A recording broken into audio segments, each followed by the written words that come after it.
सभी का स्वागत है। आज हम देखेंगे मुगल साम्राज्य अध्याय चौथा और यह इसका तीसरा भाग है। और इस अध्याय में उत्तराधिकार की मुगल परंपराएं, मुगलों के अन्य शासकों के साथ संबंध, मनसबदार और जागीरदार, अकबर काल में जागीरें, अकबरनामा और आईन अकबरी, इन मुद्दों पर चर्चा करेंगे। आइए चलो देखते।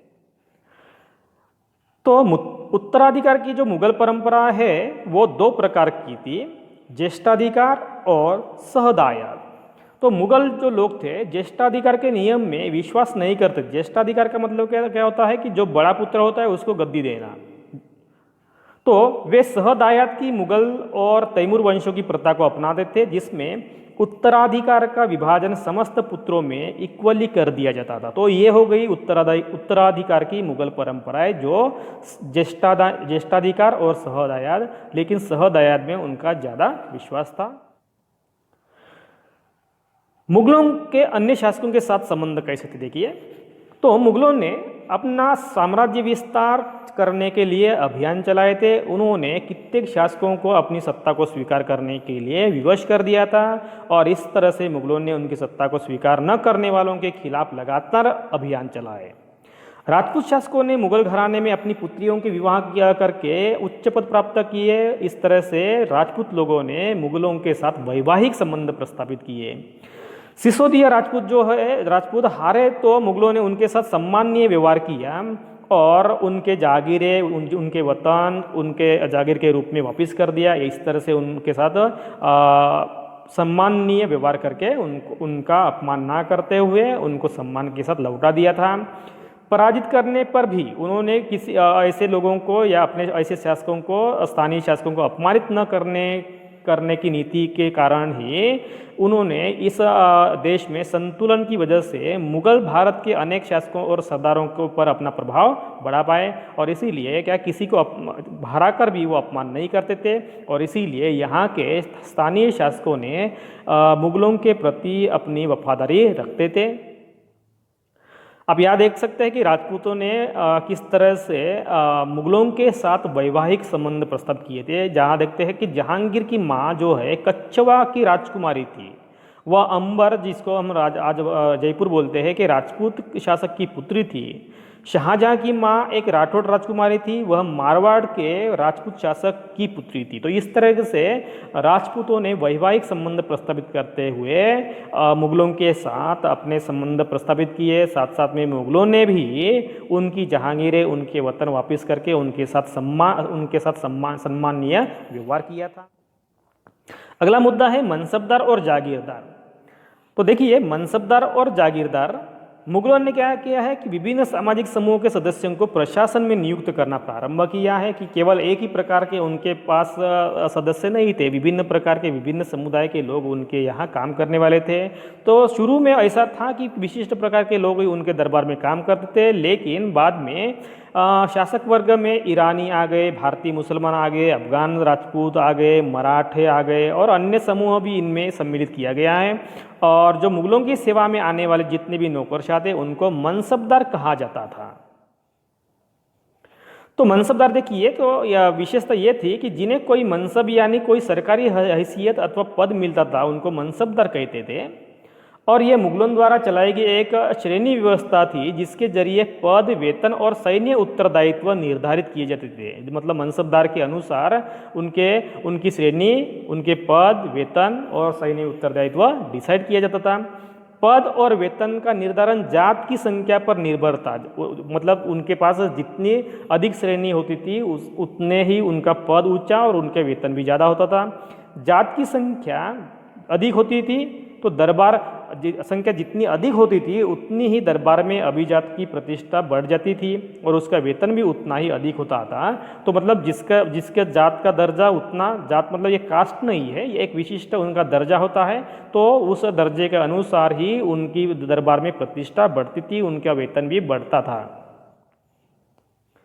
मनसबदार की हम बात कर रहे हैं कि मनसबदार अपना वेतन राजस्व एकत्रित करने वाली भूमि के रूप में पाते थे, जिन्हें जागीर कहते थे, जो तकरीबन इक्ताओं की समान थी। क्योंकि इसके पहले हमने दिल्ली के सल्तनत में हम इक्ताओं की बात कर चुके हैं।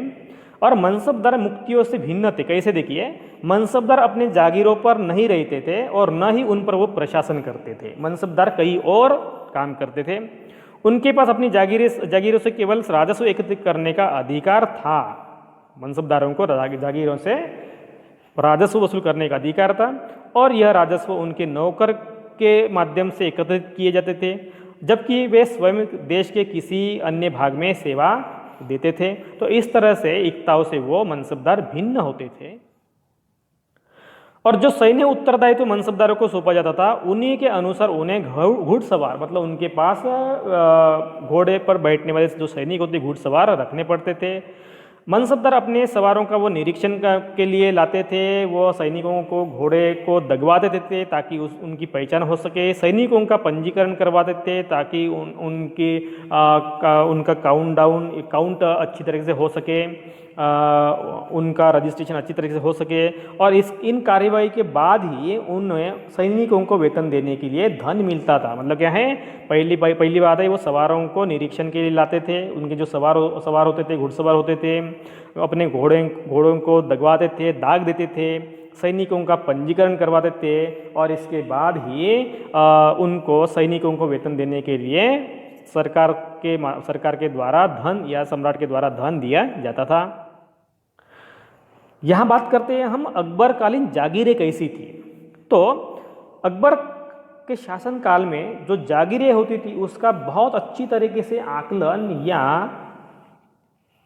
निरीक्षण किया जाता था ताकि इनका राजस्व मनसबदार के वेतन के बराबर रहे, मतलब मनसबदार कहीं कोई भ्रष्टाचार ना करे। लेकिन औरंगजेब के शासनकाल तक यह स्थिति बदल गई।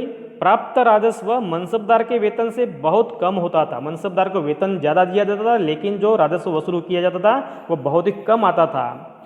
मनसबदारों की संख्या में वृद्धि हो गई। जागीरें मिलने से पहले एक लंबा इंतजार उनको करना पड़ता था। इन सभी कारणों से जागीरों की संख्या में कमी हो गई, क्योंकि मनसबदार की संख्या बढ़ने के कारण जागीरें मिलना मुश्किल हो गया और जागीरें प्राप्त करने के लिए उनको वेटिंग पर रहना पड़ता था। इससे क्या हो गया है कि जागीरों की संख्या कम हो गई है और इसीलिए जागीरदार जागीरदार रहने पर ही ज़्यादा से ज़्यादा राजस्व वसूल करने की कोशिश करते थे, जिससे आम लोगों का शोषण भी हो जाता था।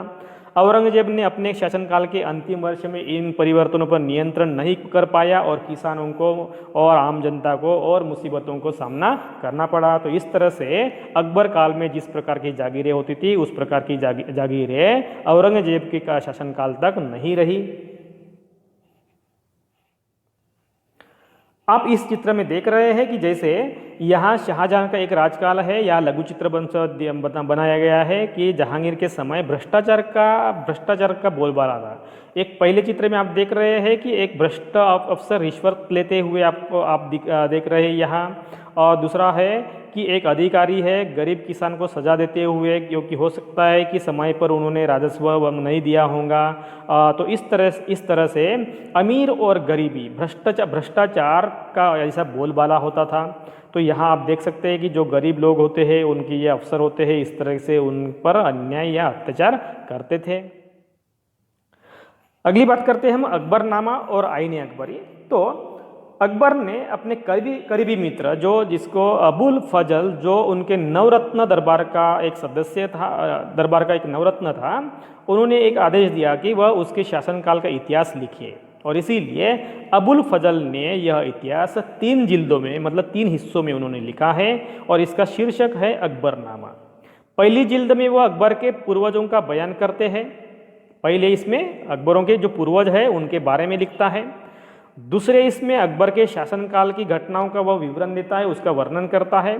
और तीसरे भाग में आईने अकबर जिसको हम बोलते हैं, इसमें अकबर के प्रशासन, घराने, सेना, राजस्व और साम्राज्य के भूगोल का ब्यौरा का वर्णन विवरण से देता है। इसमें समकालीन भारत के लोगों का परंपराओं और संस्कृति का भी विस्तृत वर्णन है।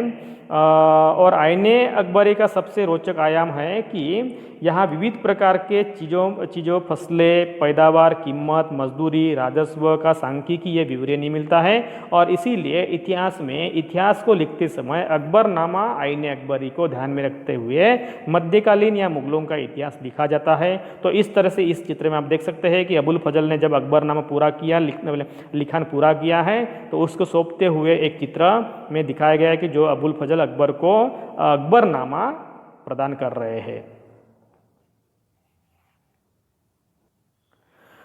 दोस्तों यहाँ हम रुकते हैं और इस अध्याय का अगला हिस्सा हम नेक्स्ट वीडियो में देखेंगे।